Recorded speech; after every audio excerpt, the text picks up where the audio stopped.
Morning, everyone. Hope everyone had a great week.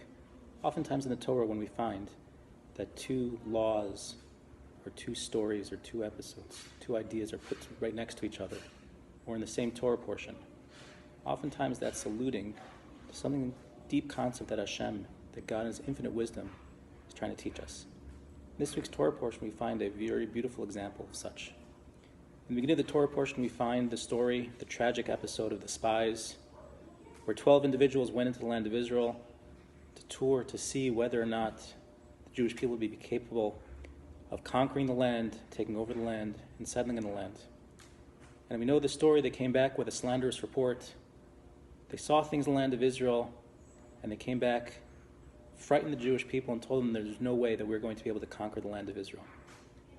Towards the end of the Torah portion, we read of the mitzvah of tzitzit, of the mitzvah, the commandment that God gave us, that every garment, every four-cornered garment, we're obligated to put strings on.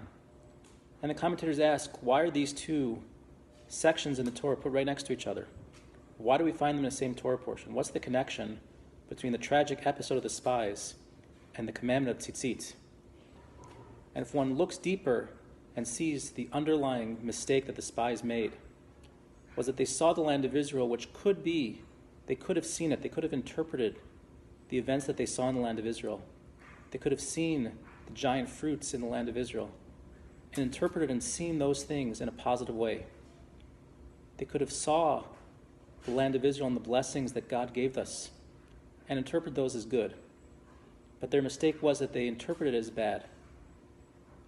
And what they saw, which they could have, if they only would have processed the information that they saw in a positive way, the Jewish people would have been able to enter the land of Israel right away.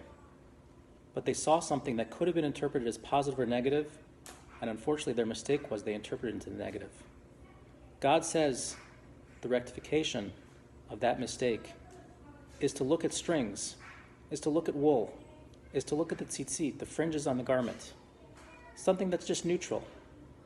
But when we look at the tzitzit, the Torah tells us it's supposed to remind us of the 613 commandments. It's supposed to remind us of God above, who's always watching over us, who loves us. God is telling the Jewish people, if you want to correct the mistake of the spies, here's how you do it.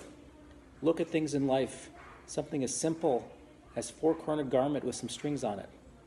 But use that four-cornered garment as a tool, as a mechanism, to remind us that Hashem is watching us. See something that may be able to be interpreted as a positive or a negative, but always learn to be able to see it in a positive light. And that's why the mitzvah, that's why the commandment of tzitzit is put right next to the sin of the spies, to tell us if you want to correct the mistake of the spies, go through life always trying to see the positive in everything. Shabbat Shalom.